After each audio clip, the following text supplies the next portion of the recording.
Hey there, and welcome to Extra Healthy-ish. This is the big sister podcast to Healthy-ish, also from Body+Soul. Both podcasts give you that little bit extra in your day for your mind, body and soul. I am your host, Felicity Harley. So recently on bodyandsoul.com.au, there was a fitness story that went gangbusters. It was about micro workouts. Have you heard of these before? Perhaps you already do them.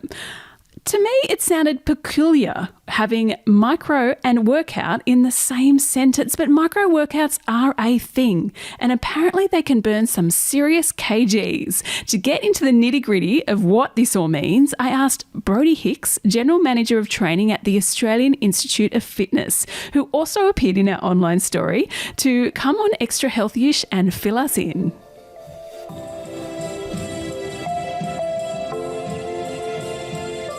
Brodie, thank you so much for coming on Extra Healthy-ish. Now, how do you stay extra healthy-ish in your life?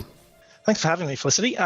Look, it's just about having a balance, I feel. Everything in life is a balance. It's not about, having the perfect meal plan. It's not about having the perfect exercise regime 100% of the time. It's about finding that healthy balance between, I want to go out for dinner with my wife or my family. I want to go see some friends for a couple of drinks. I want to go to a sporting game. But I also want to make sure that, I'm feeling fit, I'm feeling healthy, and I'm feeling like I'm the best version of myself. So I think everything in life is about balance, and I just try to make sure that I'm finding that balance on an everyday basis. Oh, I like that.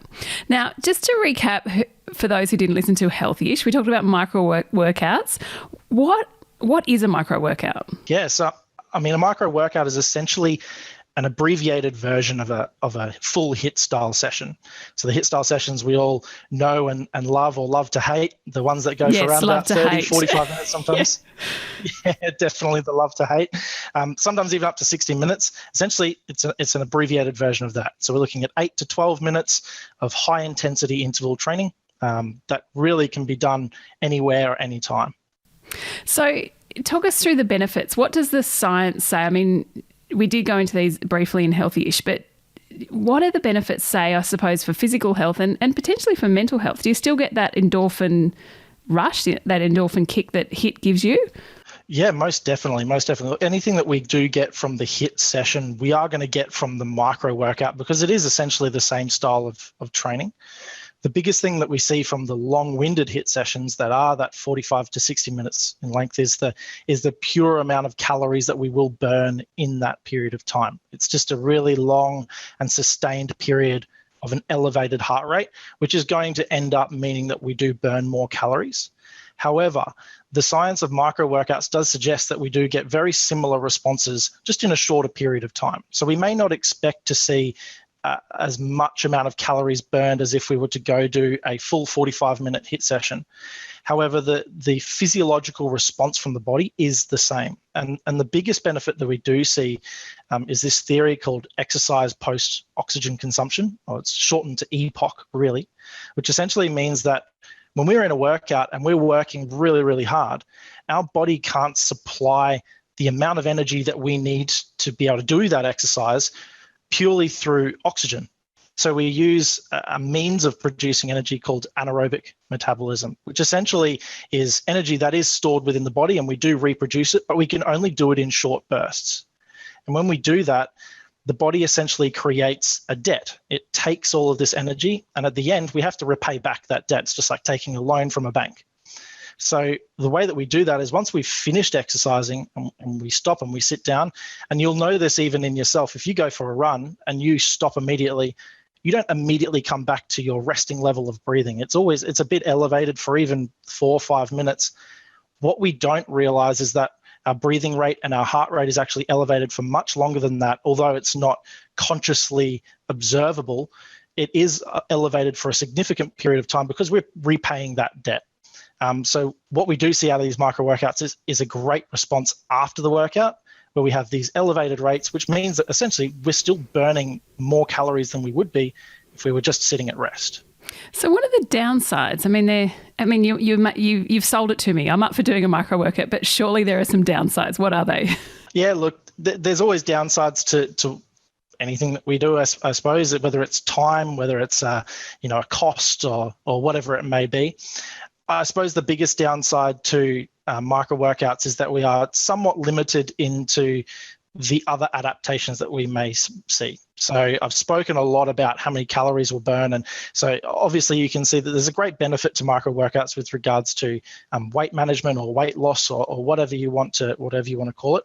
But if we're looking for a little bit more specific with regards to increasing strength or hypertrophy, so increasing muscle mass, we may struggle in a micro workout to get the adaptation that we need to see those types of adaptations occur.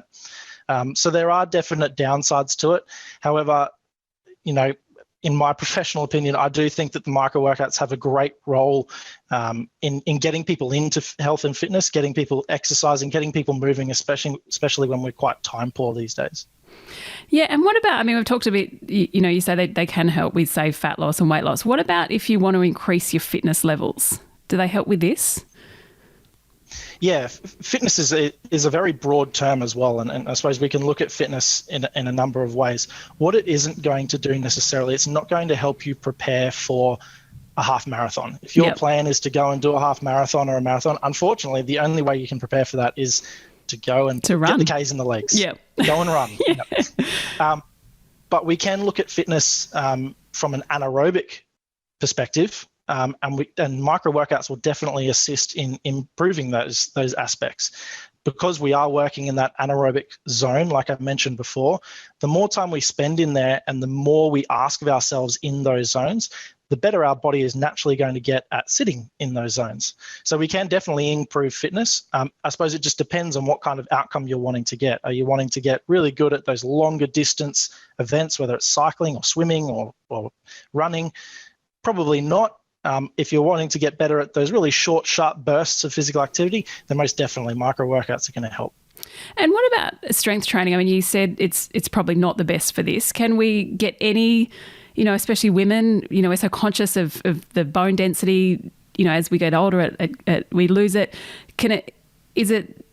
Will it help with this, or should we actually go for a longer HIIT session and lift more weights, heavier weights, or can we do it with our own body weight? Look, I would really look for a healthy balance between them. I'm not saying that you have to go and do big strength sessions every session, and we can definitely get a benefit of strength from micro workouts, more so for our beginners. If we are a beginner at exercise, then we can almost do anything and we're going to get some kind of strength adaptation. We're going to get some kind of fitness adaptation. If we're a little bit more down the road with regards to our health and fitness journey, then we're probably going to need something a little bit more specific. That being said, we can tailor a micro workout to have more strength-based movements in them. And we are going to get a strength adaptation from that. You mentioned bone mineral density. Essentially, anything that is load-bearing is going to help improve bone mineral density. So going for a run, as an example, that's going to help our bone mineral density because we are loading our lower body. So as an example, we could do a micro workout with a barbell. So we could grab a barbell, put a little bit of weight on that barbell, and we could basically work through what we would call a complex, and you could do your classical barbell movements. So something like bent over rows into a deadlift, into a front squat if you wanted, or a back squat, into a lunge. So we can kind of use that barbell and still work off our work to rest. So it might be, 30 seconds work, 30 seconds rest. And essentially after we complete each movement, we move on to the next movement. So 30 seconds of bent over row, 30 seconds rest, 30 seconds of deadlift, so on and so forth. So we can still get some kind of strength adaptation. That being said, it is a little bit limited. When we do see our strength training, we typically will see that they do need really long rest periods because we need to be able to lift heavy in order to get stronger. So it's a little bit of a, this way and that way, depending on where you're at. But that we can definitely get some benefits from micro workouts with regards to strength. I suppose, you could use, they're complementary in some ways. You could go for your run and then you could go, okay, I'm going to do a micro workout. If the language works for you, I'm going to do 10 minutes of strength, a micro workout, here we go. And then you could mash the two together. 100%. And I am all for that. Yes, definitely. We'll be back after this. Can you give us a few more examples of different types of micro workouts? I can just see people listening to this, if they're at in the home office, getting down the carpet behind you, doing some burpees. Is this what we could do, or go outside, or give us some other examples of micro workouts? Yeah, definitely. And look, you can really make them as simple or as complex as you would like to make them. And essentially, it all comes down to one, it being intervals. So we're not looking at doing a continuous 8 to 12 minute block of exercise. That would essentially just be going for a run or going for a ride. We're looking at breaking it down into short, sharp bursts followed by a little bit of rest. The other thing is we want to keep the intervals relatively short. So you're looking at around about anywhere from 10 to 30 seconds worth of work, and then the opposite for the rest, so 10 to 30 seconds of rest. And the easiest way to do it is just match your work and your rest. So if you're doing 20 seconds work, you can do 20 seconds rest. That's a nice, easy way of running it through the micro workout. The other thing is, depending on where you're wanting to run this, you want to try and choose exercises that are either easy to perform, so not something that is really complex and quite hard for you to wrap your head around, and also with resistances that are a kind of light to moderate resistance if you are choosing those resistances. But that being said, we can also use cardio equipment. So for example, if we wanted to do a body weight type movement, we would potentially choose some exercises that are a little bit more full body orientated. So we might choose something like walking lunges, we might do some push-ups, we might do some crunches, any of those type of body weight movements. And again, we could break that down into 30 seconds work, 30 seconds rest, and you might choose 3 or 4 different movements. And once you've finished one, after that rest, then move on to the next one and do however many rounds that would make up either 8 to 12 minutes. If you wanted to do more resistances, we could add those too. So you might choose dumbbells or barbells. I mentioned that barbell complex that we spoke about before, or kettlebells.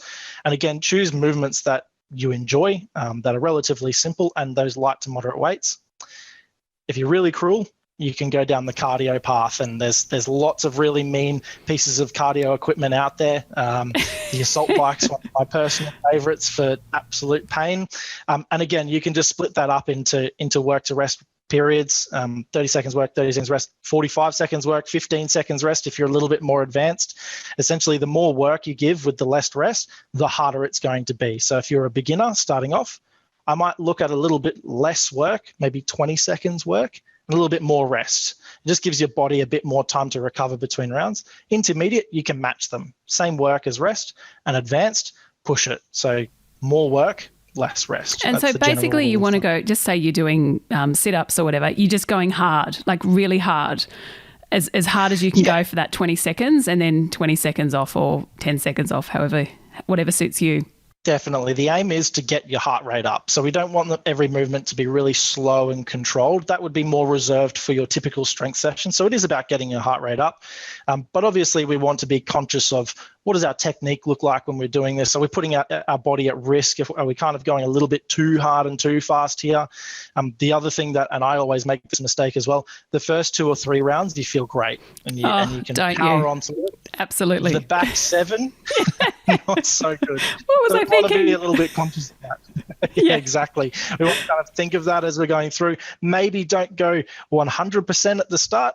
See if you can hold a pace for the entire time. If you get to the end and you go, okay, I could probably go a little bit harder next time, then we know we can push ourselves a little bit harder. Now, I get that you think these are not a fad. They're actually worth it. So do you do them in your weekly fitness regime? What does your weekly fitness regime look like? Yeah, so I actually include micro workouts at the end of essentially all of my strength sessions. I'm a big fan of strength training. I do, and I'm fortunate that I'm in an industry that allows me time to get to the gym and to do those workouts. I know that not everyone is able to do those, but I still really enjoy micro workouts. What I'm not a massive fan of is long cardio. So if there's anything that I can kind of bring the cardio nice and short and still get a good benefit out of it, I'm going to choose that option. So typically what I'll do is I'll do anywhere between a 30-minute to 40-minute strength-based session. And I'll usually split those up into different body sections, whether I'm focusing on legs and maybe my quads, so more squat movements, deadlift movements for my hamstrings, or an upper body workout. And then what I'll do is I will add my micro workout at the end of that session. So I'll do a 10-minute, usually around about 10-minute burst of either a combination of similar movements that I've done within that session. So if I've done a heavy squat session, then I'll usually try and choose lighter movements that replicate that movement. So that might be dumbbell squats or walking lunges or something that's going to work those same muscle groups. Or I'll just choose a piece of cardio equipment as well. If I want it to be, I suppose, minimal brain power and just maximum output, I'll just jump onto a piece of cardio and I'll either do those 30 seconds on. Yeah. Let's just get it done. But at the end of the day, it's over and done within 8 to 12 minutes. And that's what I really like about it. It can be added at the end of your strength sessions. It can be done on its own. It really is quite versatile. I love it. Brodie, thank you so much for coming on Extra Healthy-ish. I think you've sold me. I think you've sold listeners. We're all going to give it a go. Thanks for coming on. That's great. No worries. Thanks for having me. Wasn't Brodie great? I don't know about you, but he sold me on micro workouts. I am going to give them a go, and I hope you do too. If you want more info, I will put a link to that story from Body & Soul in our show notes. If you want more from us, download Extra Healthy-ish other episodes. We release this podcast every morning, Monday to Thursday, or jump online at bodyandsoul.com.au or join the conversation via Body & Soul on Instagram or Facebook. Thanks again for listening, and if you have a moment, we'd be so grateful if you could jump on and rate, review and subscribe to this podcast. And until tomorrow, stay extra healthy-ish.